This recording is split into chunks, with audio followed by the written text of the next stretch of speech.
Guys कुछ time पहले मैंने अपने चैनल पे एक शॉर्ट वीडियो डाली थी जिसपे मैंने नारुतो के टॉप 5 स्ट्रॉन्गेस्ट कैरेक्टर्स के बारे में बात की थी। बट वो शॉर्ट थी और उसके अंदर 1 मिनट का ही टाइम था और उसके अंदर बात भी मैंने बस 5 कैरेक्टर्स की ही की थी, तो उसके अंदर तुम्हें ज्यादा ब्रीफ में कुछ पता नहीं होगा। पर मैंने तुम्हारे लिए आज स्पेशल एक वीडियो बनाई है जिसके अंदर मैं पूरे के पूरे 10 कैरेक्टर्स की बात करूंगा जो कि नारुतो कैरेक्टर्स के टॉप में आते हैं, मतलब कि top 10 strongest character of Naruto. इस लिस्ट के अंदर तुम्हारे सारे के सारे जितने भी डाउट्स है वो सारे क्लियर हो जाएंगे और तुम्हें असली top 10 strongest character of Naruto verse का पता लग जाएगा। तो चलो let's start a video after small intro.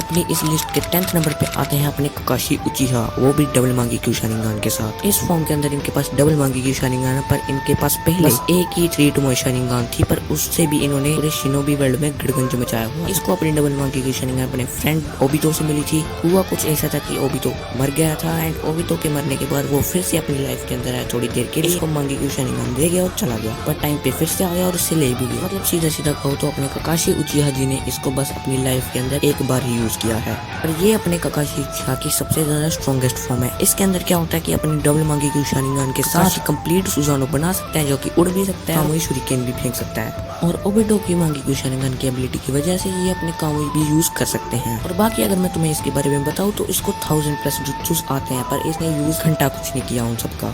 तो लिस्ट में 9th नंबर पे आते हैं अपने फर्स्ट होगा के हाशिरामा सेंजी। तुम सोच रहे होगे कि ये जो हाशिरामा सेंजी है ये ककाशी से ज्यादा स्ट्रॉन्ग है, क्यों, कब, कैसे? पर ये ज्यादा स्ट्रॉन्ग है क्योंकि तुम्हें अगर नहीं पता तो तुम्हें पता लगना चाहिए। जो सुजानो होता है उसको हराने के लिए एक स्पेशल टाइप का जुत्सु होता है जिसको हाशिरामा ने इन्वेंट किया था, और वो जुत्सु था 1000 पाम्स ऑफ बुद्धा, जिसको वो अपने वुड स्टाइल के साथ यूज करता था और अपना सेज मोड भी एक्टिवेट करता था। अगर तुम्हें नहीं पता कि 1000 पाम्स ऑफ बुद्धा क्या है, तो 1000 पाम्स ऑफ बुद्धा ये चीज होती है कि मतलब कि बहुत बड़ी बिल्डिंग होती है। इतनी बड़ी बिल्डिंग बन जाती है जिसके थाउजेंड्स ऑफ हैंड्स होते हैं और सेंटर में एक तरह का वुडन गोलम बना होता है जिसको मतलब कि हाशिरामा बुद्धा कंसाइडर करता है, और उसके थाउजेंड्स ऑफ हैंड होते हैं। और तुम सच मानो कि इसके आगे सुजानो भी एक चींटी लगता है। तुम अगर तुम मादरा वर्सेस हाशिरामा की फाइट देखो तो तुम्हें पता लग जाएगा कि मैं किस बारे में बात कर। तो हमारी लिस्ट में 9th और 10th नंबर पे कैरेक्टर्स बैठे हुए हैं, वही इतने ओवर पावर है, तो उसके ऊपर जो आने वाले हैं तुम सोच ही सकते हो कितने ज्यादा स्ट्रॉन्ग होने वाले हैं। तो हमारी लिस्ट में 8th नंबर पे आता है अपने लॉर्ड ओरोचिमारू सामा। अगर तुम्हें इस कैरेक्टर का नहीं पता तो मैं तुम्हें बता दूं कि ये पूरी के पूरी नारुतो कैरेक्टर का एक इमोर्टल कैरेक्टर है। भाई नारुतो शिपुडन के अंदर कई लोग थे जो कि अपने आप को इमोर्टल बता रहे थे,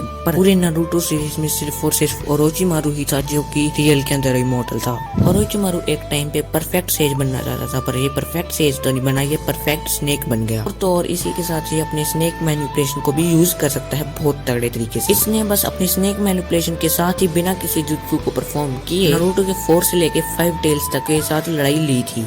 और तो और इसके पास हाशिरामा सेल्स भी हैं जिससे कि ये अच्छी खासी वुड रिलीज भी यूज कर सकता है। इन सब के साथ साथ इसने काफी सारे फॉरबिडन जुत्सुस को भी सीखा था, और तो और इसने 5 फंडामेंटल चाक्रा नेचर्स को भी सीख लिया था। और इसके मतलब कि एक तरह का अगर हम एस्टिमेट लगाएं तो काफी सारे लोगों के हिसाब से अपना ओरोचिमारू भी 1000+ जुत्सुस को यूज कर सकता था। यहाँ कह लो कि इसने 1000+ जुत्सुस को सीख लिया था। और सिर्फ यही चीजें इसे स्ट्रॉन्ग नहीं बनाती, इसको एक और चीज है जो कि इसे हद से ज्यादा स्ट्रॉन्ग बना देती है, और वो है इसका एडोटेंसेन जुत्सु एंड रीपर डेथ सील जुत्सु। पहले हम बात करेंगे रीपर डेथ सील की। जो ये रीपर डेथ सील जुत्सु होता है वो ये चीज है कि मतलब अगर कोई इसको यूज करेगा एक बार तो वो किसी भी सामने खड़े भांग भूसड़े को हरा सकता है, मतलब कि उसको अपने अंदर सील कर सकता है। और वो इसको सील करके वो जो बंदा सील हुआ है वो फिर से अनसील नहीं हो सकता जब तक जो मेन यूजर है वो इसको अनसील नहीं कर दे, जो कि इसको बहुत ज्यादा तगड़ा जुत्सु बनाती है। पर इसके अंदर एक बहुत बड़ा साइड इफेक्ट होता है, जब भी कोई बंदा रीपर डेथ सील को यूज करता है तो उसकी सोल शिनिगामी के अंदर चली जाती है, जिससे कि मेन यूजर भी इसे बस एक बार यूज कर सकता है और एक बार भी यूज करने के बाद वो मर जाता है। पर अपना ओरोचिमारू एक इमोर्टल है एंड वो एक इमोर्टल होने के नाते रीपर डेथ सील को यूज भी करता है और जिंदा भी रहता है, मतलब कि शिनिगामी के मुंह पे बेचती है। इसी वजह से अपना ओरोचिमारू किसी हैकर की तरह इसे अनलिमिटेड टाइम यूज कर सकता है। इसको यही चीज इतना तगड़ा शिनोबी बना देती है। अगला एक और जुत्सु है जो कि इसे ओवर पावर बना देता है,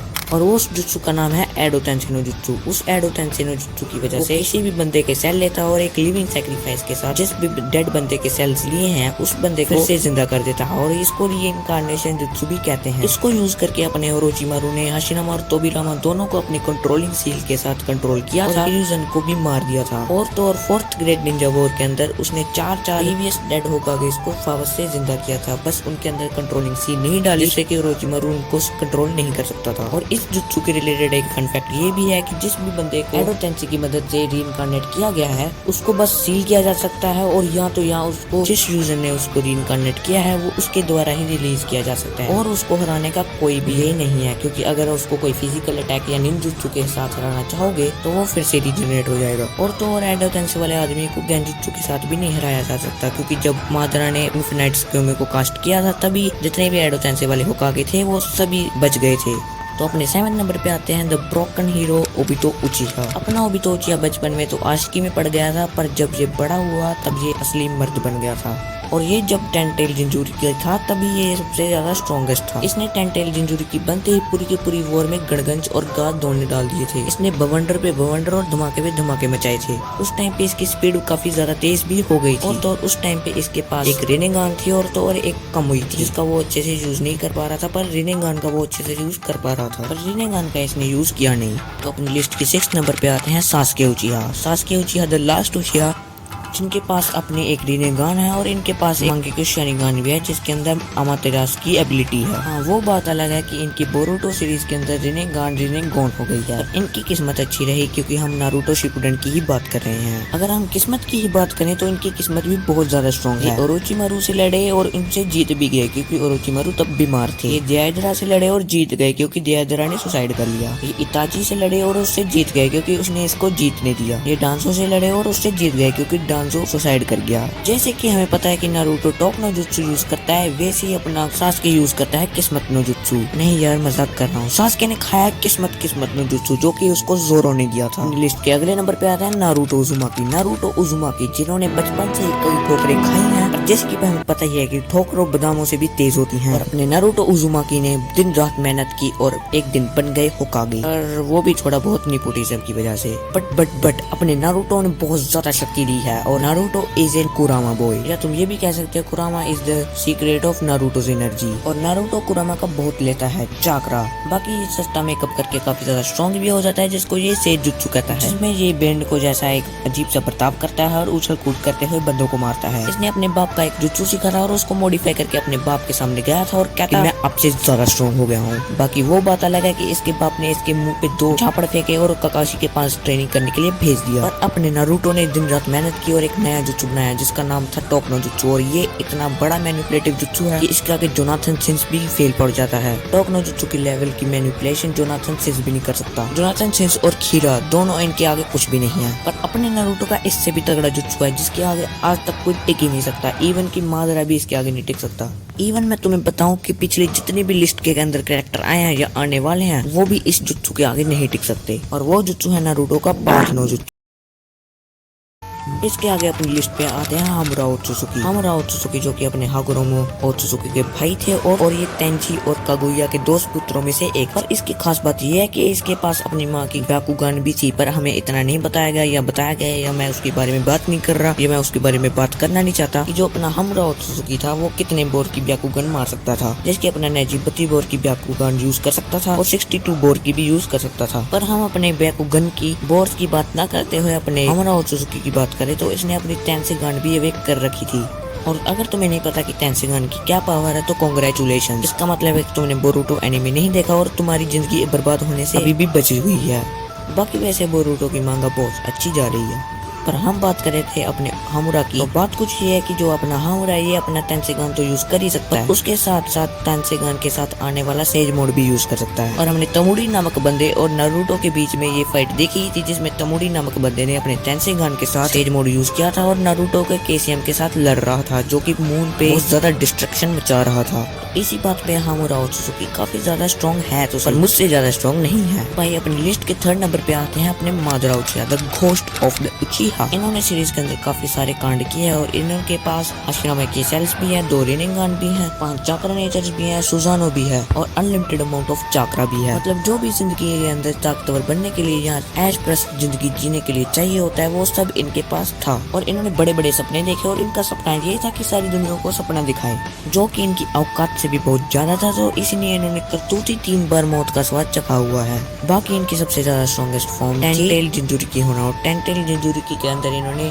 ओबितो से भी ज्यादा चाकरा को यूज किया था टेंटेल का, और इन्होंने इन्फिनाइट सुक्योमी को भी कास्ट किया हुआ है, जिसके साथ इनकी पावर का पता लगता है। तो अपने सेकंड नंबर पे आते हैं हागुरोमो ओत्सुकी। देखो ये बंदा है हद से ज्यादा स्ट्रॉन्ग, ये था रेनिंगन का फर्स्ट यूजर और इसके पास थी चाकरा की 9 कमी, मतलब सीधा गॉड लेवल बनता था। मतलब कि ये पूरा का पूरा नारुतो वर्स का गॉड माना जाता है। भाई पता नहीं क्यों मैं मतलब वर्ड का बहुत ज्यादा यूज कर रहा हूँ, मेरी शक्तियों का गलत इस्तेमाल किया गया है। ये दुनिया बहुत खराब है। मैं इसके बारे में ज्यादा बात भी नहीं करना चाहता अपने हागुरोमो ओत्सुकी के बारे में, कि मेरा मन नहीं कर रहा, और तो और इसके बारे में बात करने को ज्यादा कुछ है भी नहीं, तो मैं एक बात भी क्या करूं। तो भाई फर्स्ट नंबर पे आते हैं अपने कागुया ओत्सुकी। कागुया ओत्सुकी ने तुम्हें पता ही होगा इसकी ताकत का क्या राज है, और अगर नहीं पता तो मैं तुम्हें बताने के लिए तो बैठा ही हुआ हूँ। हम पे तो है ही नो। हुआ ये था कि भाई अपने कागुया ने एक भांग के पौधे की बहुत ज्यादा संभाल की थी। धीरे धीरे वो भांग का प्लांट फायदा बन गया और उस फायदे के ऊपर एक डेविल फ्रूट का जन्म हुआ जिसका नाम था चाकरा चाकरा फ्रूट, और उस फ्रूट को अपनी कागुया ने डफ लिया। तो इसलिए अपनी कागुया बहुत ज्यादा स्ट्रॉन्ग है और उसको हराना काफी ज्यादा मुश्किल। और तो और ये इन्फिनाइट सुक्योमी की फर्स्ट यूजर थी, जिससे कि ये काफी ज्यादा पावरफुल बन जाती है, पर ये एक चीज से ज्यादा पावरफुल नहीं बनती, और वो है तुम्हारे द्वारा मेरे सब्सक्राइब बटन को क्लिक करना। तो जाओ जल्दी से मेरे सब्सक्राइब बटन को क्लिक करो, वीडियो को लाइक करो और शेयर करो, और तो और वीडियो के कमेंट सेक्शन में अपनी शक्ति का राज बताना बिल्कुल भी मत भूलना। मिलते हैं अगली वीडियो में, तब तक के लिए बाय।